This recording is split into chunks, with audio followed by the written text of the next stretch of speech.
Hello children, so as always once again I am here with a new video for you all, and you can see very clearly the video is based on denudation. Okay, basically weathering and denudation both are being discussed in this topic. Okay, as you all know, denudation is actually a very broad concept, and in denudation only you will find weathering also counts, erosion also counts, then transportation and deposition, all that comes under denudation, right? So here we are going to discuss about denudation along with weathering. Now first of all, as you all know, different type of rocks we are having on the earth surface. Okay, and these rocks are having their different natures. When we say the importance of rock, when we talk about that, or the weathering, what is the result of weathering, in that case we need to study about the importance of rock or the significance of rocks. You can see here just a few points we have taken. That is, basically you all must be knowing about it that the rocks are always of a great value for us, right, on the earth surface. As you all know, lithosphere means the sphere which is actually having all the rocks and all, which is composed of rocks. Lith means rock.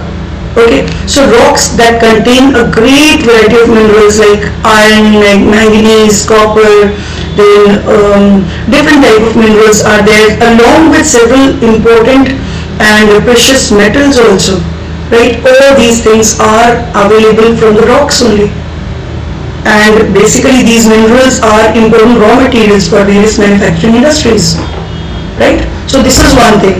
Second thing is that the different type of rocks such as marble, granite, these are also used in construction industries. Okay, various type of construction industries you will find the marble, granite, all these, so all such rocks are used. Even the sandstones have been used since long time in construction of various forts and all, right? Okay, and these rocks are also used for building houses, roads, dams, and various other monuments. Then soil is formed basically from rocks. When we say soil, weathering and rock, all these are related. Rock is the thing which we get on the earth's surface, okay, solid mass. It gets weathered, it gets broken down into smaller particles that forms the soil. So ultimately soil is formed from the rocks itself, and it takes millions of years for just a thin layer of soil to be formed. Okay, so we should keep it properly. We should try to save soil from erosion. Now, how is soil formed from the various rocks? The process of formation of soil from the disintegration of rocks is called basically weathering. Okay, how the soil is formed out of it by the breaking down of rock or by the decomposition of rock, that is actually called weathering. Now when we talk about the denudation, another process is the denudation. Denudation basically is called as, by other name given to that is gradation. Okay, gradation is again a wider concept, and you will find gradation includes all these things as denudation, right? And gradation has actually two parts. Number one is degradation and number two is aggradation. Basically degradation involves all the breaking down of any structure. Wherever you will find any higher landform is there, degradational activities or the various agents, they keep on lowering down these landforms which are having higher altitude. Okay, they keep on cutting down these different landforms. But on the other hand, aggradation is that in which you will find the deposition of these sediments take place. Okay, so here you can see degradation basically is the process by which the rock materials from the earth's surface are removed. Okay, and these result into lowering of the various type of landforms, right? But what about aggradation, which I was telling you just now? these broken down particles, which are the result of degradation, these are actually brought down by various agents of gradation, and these are deposited at some other place. And when suppose any valley is there, or any deeper part is there on the surface, right, or any depression is there, all these low-lying areas are filled up by the deposition of these sediments or the broken down particles of the rocks. And this particular process is called aggradation. Okay, so degradation is cutting down of the higher landforms to a lower height. Aggradation is, on the other hand, lower, you can say the depression areas or the deeper parts are there, which are filled up to bring to a certain level. Okay, so ultimately both these are working side by side to get a proper surface on the earth. So both these are a part of gradation or denudation, you can say, altogether. Now the gradation, basically we can say in very short that the gradation is the process of leveling of the earth surface. Higher parts are lower down, lower parts are filled up to get a certain height. Okay, you can see here gradation, the process is going on here. In the second picture you can see, in this figure you can see the aggradation means the filling up of the lower lying areas is going on, and degradation of the higher landforms are going on here. So on both the sides degradation is going on, and in the central part it is cutting down, that is degradation is going on. I hope this much is clear to you all. Yes?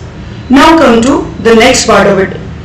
Now weathering. What is weathering? We have already discussed this in another video, but because weathering is just a part of denudation, so I want to discuss this again in very short. Okay, weathering, basically children, it is the disintegration or decomposition of rocks at the same place. You should remember this, at the same place when it happens, that is called weathering.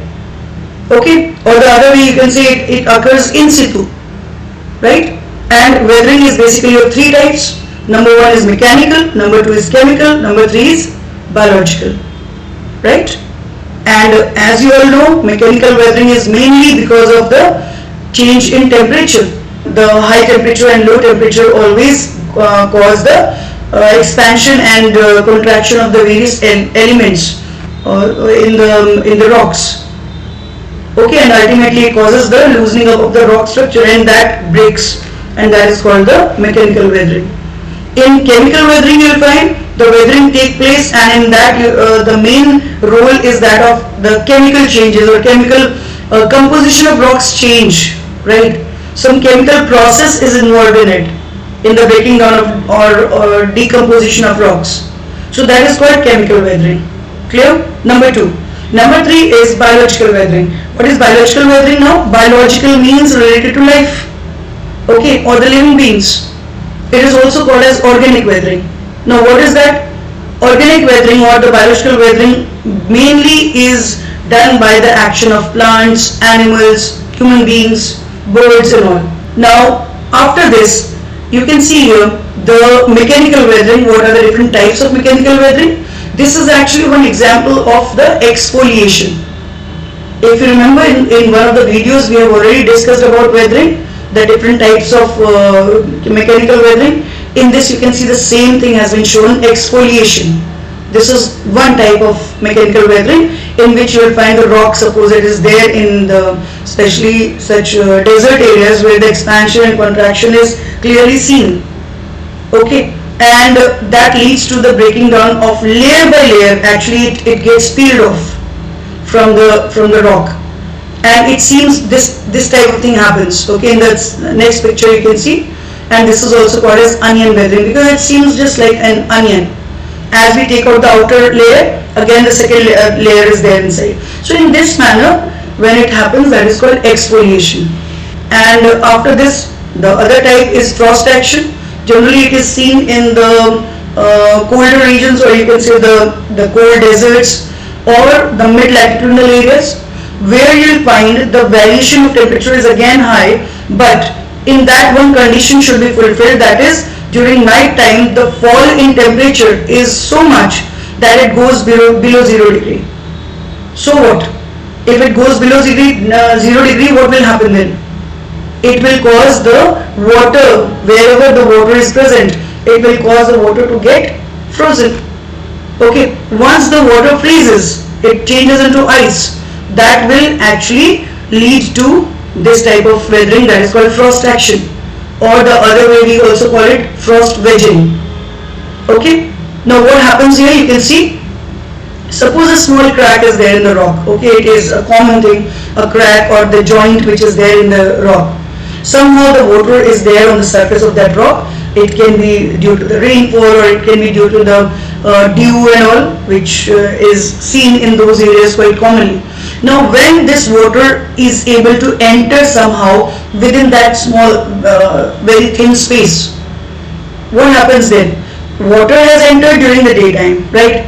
During night time the same water gets, yes, because of very low temperature, what will happen with that? It will cause the freezing up of that water which is there in the crack. And as you all know that always the ice takes more space, right? And that causes the widening up of the crack. Then again during daytime it will melt, so it will be like that only. Again night time, suppose any more water has been, some more amount of water has been added in that, so what will happen then? It will take more space, so it will cause the rock to get wider, the crack to get more wider and wider, and ultimately what happens, it causes the breaking down of rock, and that is called, actually this particular process is called frost action, and many times it is also called as frost wedging. After this, another type of weathering is seen generally is granular disintegration and block disintegration. In this, actually the particles break down from the rocks. Okay, if the particles are cuboid-like shape, or in the form of blocks when they break down from the main body of the rock, that is called block disintegration. And when the irregular shape is there, the broken down particles are of no particular shape, that is generally called as granular disintegration. And how does it happen? A rock which is made up of different minerals, okay, because all these minerals are having different nature. So because of extreme, you can say very high range of temperature in the deserts, especially tropical deserts, right? What happens then? During daytime, all these minerals are having different nature, so they expand, okay, differently. At different rate they start expanding. And at night time what will happen? Because of low temperature, they all contract. Again the next day they all expand. Again contract, again expand. So this happens again, right? And this ultimately leads to the loosening up of the structure of rock, and ultimately it leads to the breaking down of it. And that is called disintegration of rock. And as I told you, if the particles are of irregular shape and size, that will be called as granular. If the particles are having block type shape, that is called block disintegration. Okay, I hope this much is very clear to you all. Now let's talk about this. You can see the chemical weathering. Chemical weathering, or we also call it decomposition. Under this you will find oxidation, then hydration, then carbonation and solution. These four processes are there. In this you can see the oxidation take place, and how does it happen? The oxygen in the atmosphere combines with along with the moisture which is there in the atmosphere, they react with the iron which is present in the rocks, okay, and this forms the conversion of iron into rust, and this rust actually causes the rocks to get reddish color as a result of that. Okay, it is actually, this process is oxidation which is going on here. Ultimately when the iron portion has turned into rust, so rust is what? It changes into powdery mass, and that ultimately leads to the breaking down of rock. This is called solution. The example of iron changing into rust, that is the best example, one of the best example in oxidation. Then comes the next one is carbonation. Carbonation, again, it is in the presence of carbon dioxide, right? The water which comes in contact with, suppose any like limestone and all, it causes dissolving of limestone very fast, Why? Because here in the water something more has been added, that is called carbon dioxide, which makes it a very weak acid, that is called carbonic acid. Okay, always carbonic acid works faster on the limestone. So this is actually because of the presence of carbon dioxide it is going on, so it is called carbonation. Next is actually after this hydration.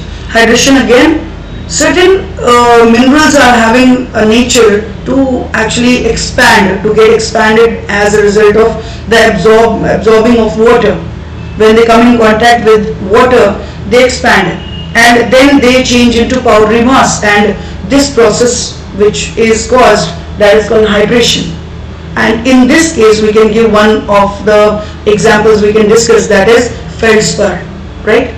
Feldspar is an element you can say which is found in large amount over the earth's surface, and feldspar after hydration it changes into kaolin. Okay, kaolin. Clear? Now come to next one. Next one is solution. It is the simplest form of chemical weathering, or you can say the simple thing if any rock has got salt content in it. Okay, one example I am giving you here. And suppose that area, through that area the water is flowing in the form of river, or maybe the rainfall has occurred in that area. So what will happen then? It will cause, because we all know it very well, that the salt is easily soluble in water. So what will happen? This water will dissolve all this salt within it and it will take away along with it. So what has happened here? Water is the solvent, salt is the solute, and the mixing up of water and salt will be the solution. Okay, and as a result of this, the entire salt part of that rock will be taken away, leaving the rest of the rock as it is. So ultimately what has happened? Weathering, and this is called as solution. This is a type of chemical weathering. So all these are the different types of chemical weatherings. Now biological weathering. As we have discussed, again I will tell you that in the earlier video I had discussed all these things in detail. Now weathering, when we say biological weathering, that means somewhere the life or the living beings are involved in it. Okay, you must have noticed also many times from any rock, a huge rock is there, you can see in front of you the pictures are given, right? From a huge rock a small plant is growing up from that rock. How does it happen? Have you ever thought of it? Over that rock, suppose any small hole is there or any small crack is there in that, and a bird has done its work, or by wind any seed has come there, or any bird has dropped the seed there.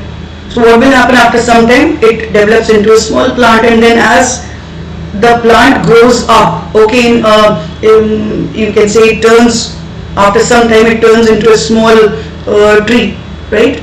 And as it grows more and more, it will cause the other side of it also to grow, that is the roots which are there in the rocks. Now these roots which are growing on the other side, they get more thicker and thicker. Now that ultimately cause the rocks to break, and they cause the cracks in the rocks, and ultimately the rocks break down. This is called the biological weathering caused by plants. Okay, plants and trees. Then you can take the example of animals, earthworms, ants and all, right? All these are actually causing the loosening up of the structure of soil, right? And they many times they dig, they make holes in the rocks also. So ultimately these are also responsible for weathering of rocks. Then another living being is greatly responsible in the weathering, that is actually human beings. Our various activities, you will find mining, quarrying, then digging out for the construction purpose, suppose for the construction of building, for the roads, for dam constructions, right?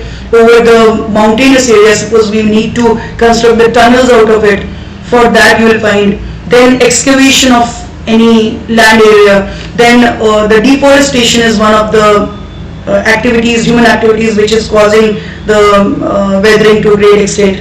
Then you can take one simple thing, agriculture. In agriculture again we do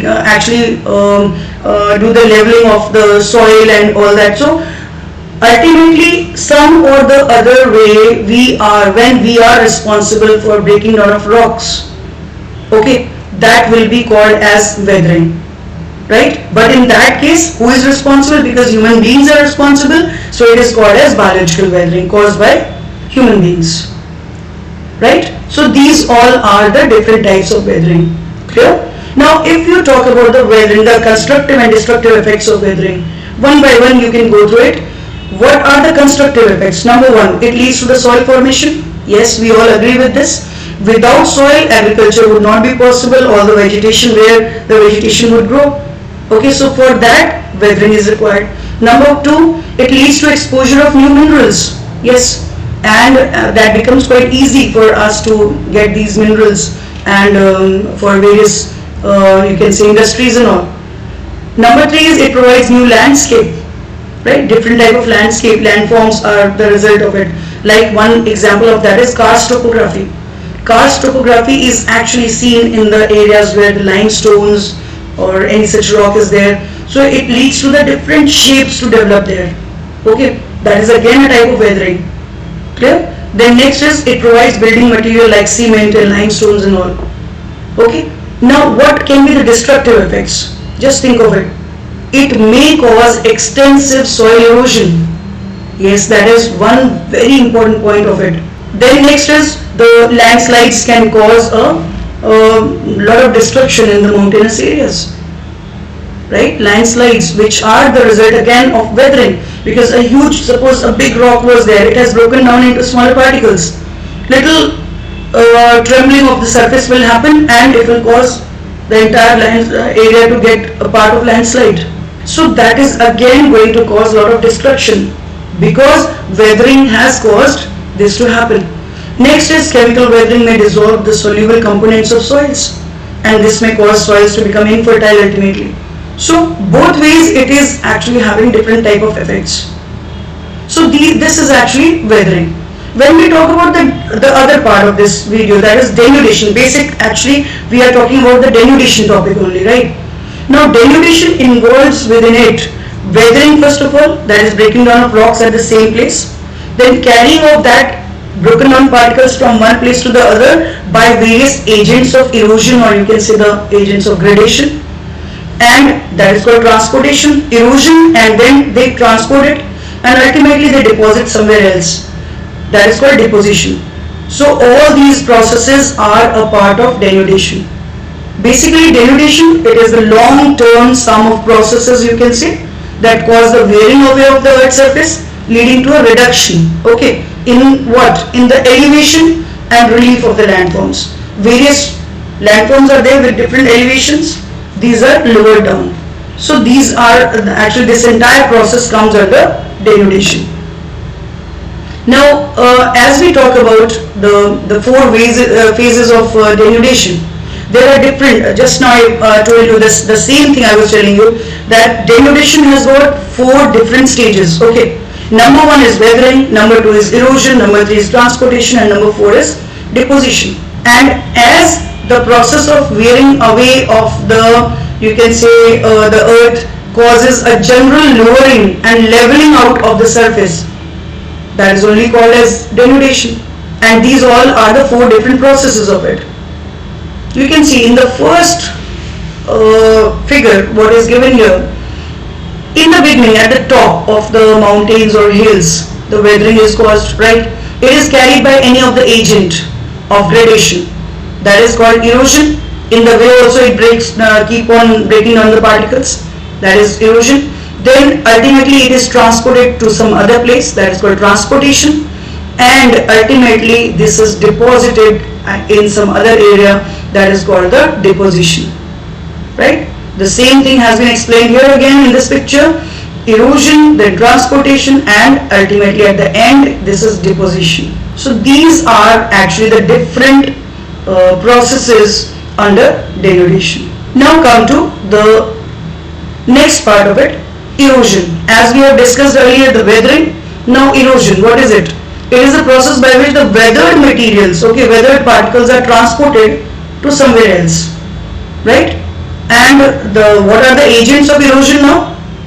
Main agents of erosion include the running water or the streams, you can say, then moving ice or glaciers, then the sea waves and the winds, These are the main agents of it.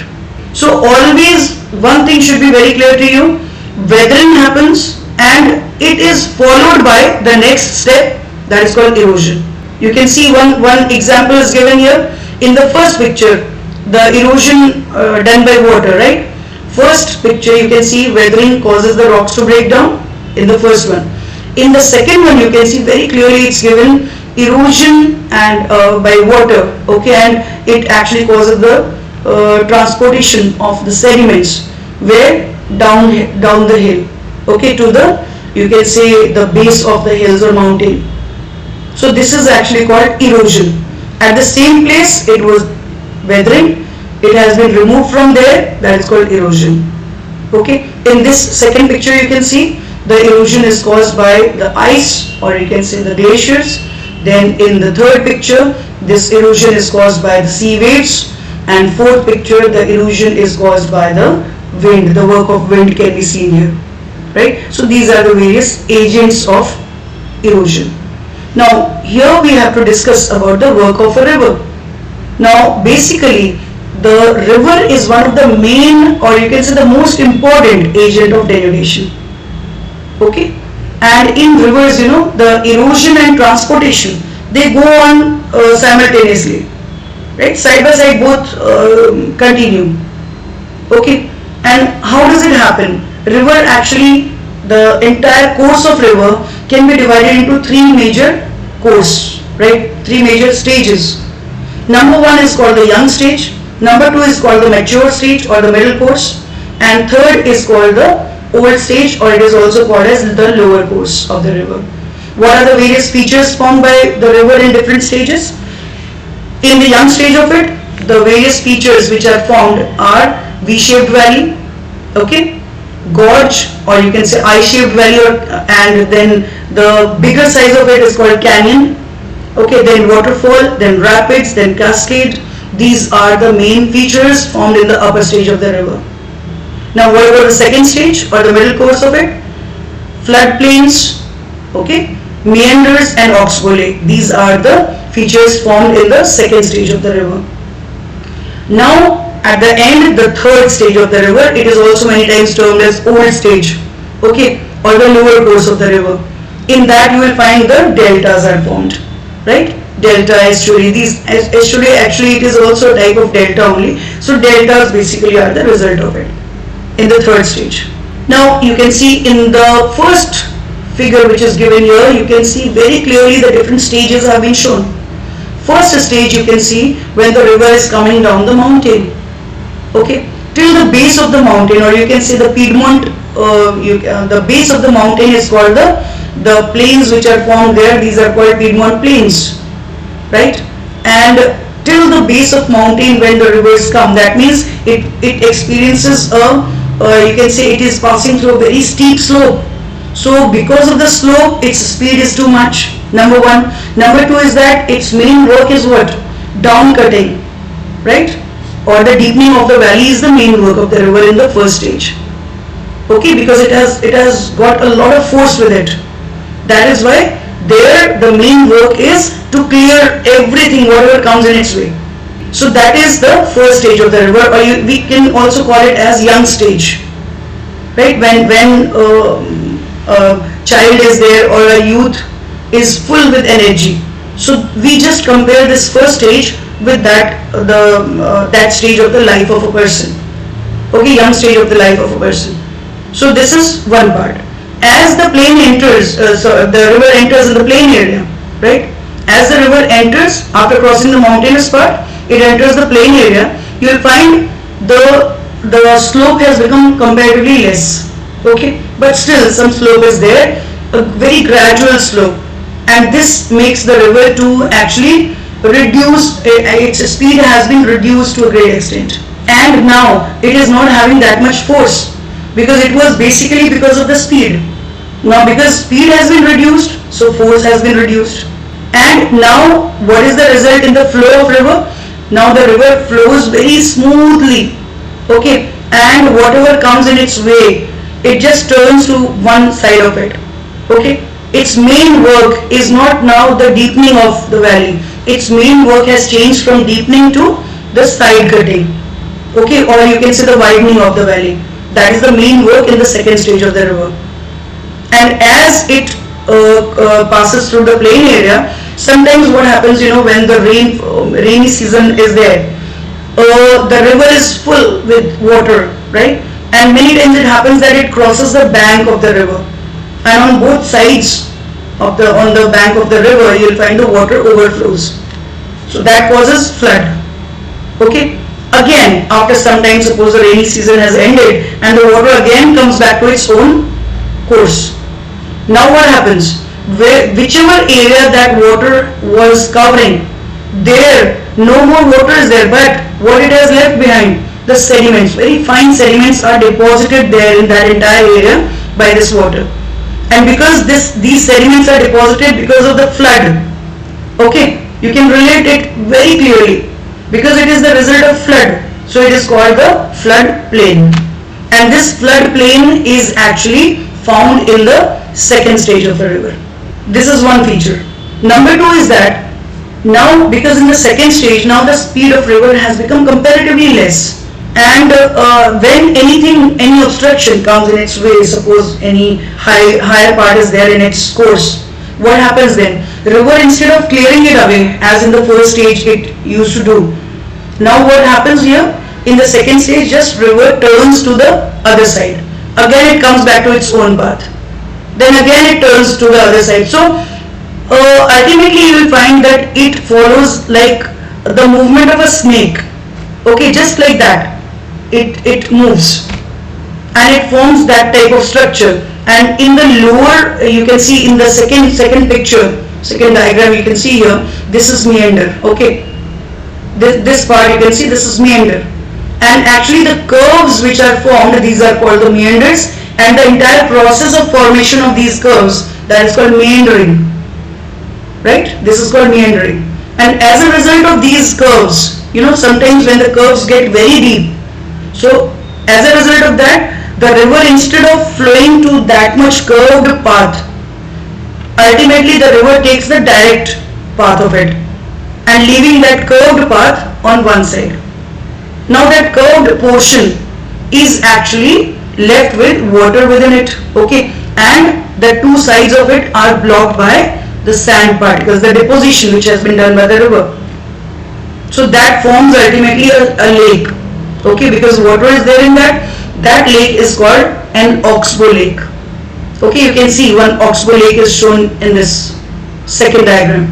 So that is called an oxbow lake. So in the middle course, number one feature we can find is the floodplain, number two is meander, and as a result of meander, number three is oxbow lake.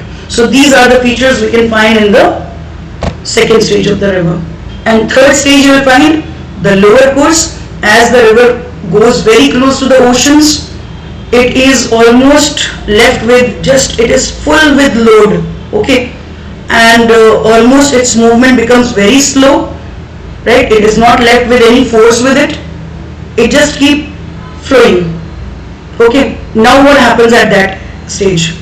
When any suppose higher part is there in its way, what happens then? River, instead of cutting it away as it was doing in the first stage, or instead of turning around to the other side, that is also not possible in this stage.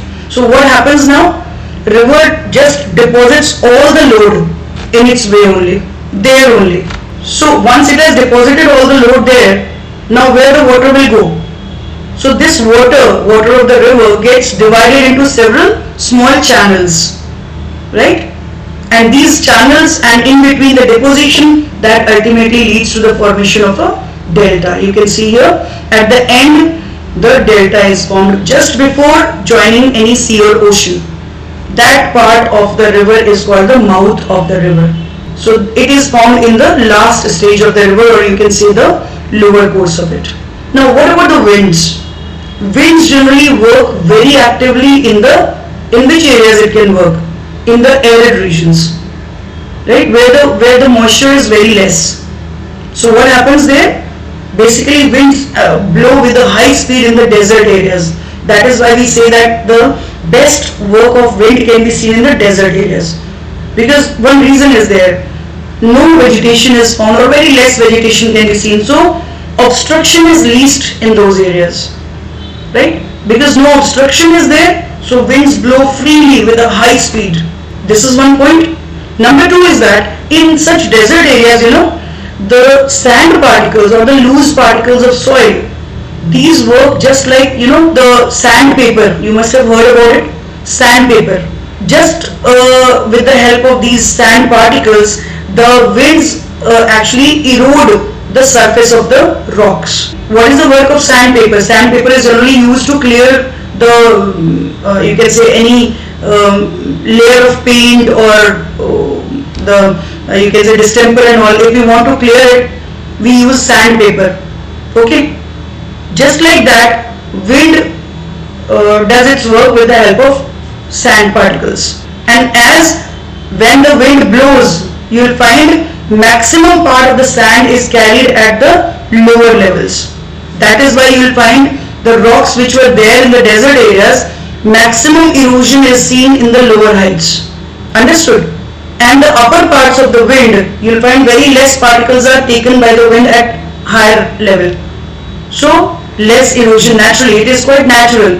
At higher level, less erosion is seen. You will find several such examples. And this type of rocks which are formed as a result of erosion done by winds, these rocks are called mushroom rocks, or many times these are called as rock pedestals. These are very common features formed by the erosion work done by the wind. Now when the wind works, wind actually works and it transports in three different manners. Number one is called deflation, number two is called abrasion, number three is called deposition. So these are the different stages. Deflation is when the entire mass of wind, you can say the sand particles, are taken away from one place to the other by the wind. When wind blows with a high speed, it takes away a lot of sand particles along with it, and that is actually called as deflation. Several times you will find the lower part or the depression is left behind when the wind carries all the sand particles with it, and that is called as deflation hollow. And what is abrasion? Abrasion is actually the wind sand blasting. This is called abrasion, the rubbing of the sand particles with any big rocks and all. That is called abrasion, the rubbing of the sand to any rock. So this results into the formation of, just now we were talking about it, the mushroom rocks and the pedestals are formed by this only, abrasion. And the third one is actually the deposition. After doing all these, you can see here the various landforms as a result of wind erosion. Number one is, you can see in the first picture, this is mushroom rock or the rock pedestals. Then in this picture you can see the third one, this is actually the blowouts can be seen, or the deflation hollows can clearly be seen here. So these are the erosional features by the wind. What about the depositional features? Depositional features can be in the form of dunes, right? In deserts you must have noticed many times the dunes are a common feature we can find there. Okay, now what are these dunes? Basically two type of dunes are commonly seen. Number one is Barkhan, the other one is sieve dunes. Okay, now what are Barkhans? Barkhans are the first one you can see here. The Barkhans are basically the crescent like shape. Okay, crescent like shape is there, and in that the two horns are there, and always it is formed in the direction of the wind. You can see here different Barkhans are shown in this picture, right? And the wind direction is towards this side. That means the wind blows in this manner and the two horns are always pointing towards the direction of the wind, right? And these are mostly the temporary dunes. They keep on shifting from one place to the other by the winds. They get shifting. Okay. Now the other type of dunes which we can find is actually the sieve dune.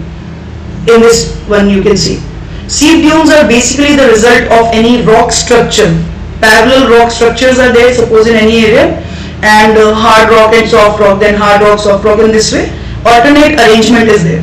So what happens then? Continuous work of wind when it works in that area, okay, when the continuous erosion take place, it results into the deepening of the softer rock part, and the hard rocks are still there in the form of higher parts of it. Okay, now over that hard rocks, right, all these hard rocks are actually working here as the base of the sieve dunes. Sieve dunes are also called as the longitudinal dunes. Now what happens in this case? You can see here the wind direction is towards this side, right? It is pointing towards this side. Now from here, suppose the wind is blowing like this, it actually keep on dropping all the sand particles on both sides of the these hard rocks, and as it keep on dropping all the sand particles on both the sides, it results into a high dune to be formed, and these dunes are long dunes, right? And because of this shape only, these are called as sieve dunes, or generally it means sword, right? So and these are also called as longitudinal dunes, and generally, you know, the sieve dunes are always permanent dunes. These are not something which keeps shifting from one place to the other. It's not something easy, right? The reason for that, you should understand the reason, because the base of these dunes are formed by the hard rocks. So these are called the sand dunes, which are formed by, which is mainly the result of the work of wind. Okay, so I hope, children, the entire thing, all these topics which we have discussed in this video, all these things are very, very clear to you now, because weathering is actually a part of denudation. That's why I wanted to explain both the topics together in this video. Okay, so I hope everything is very clear to you. So as I always remind you, you should subscribe the channel, and along with that, don't forget to share the link of this video with your friends and classmates. Okay, and take the best benefit of it. Bye.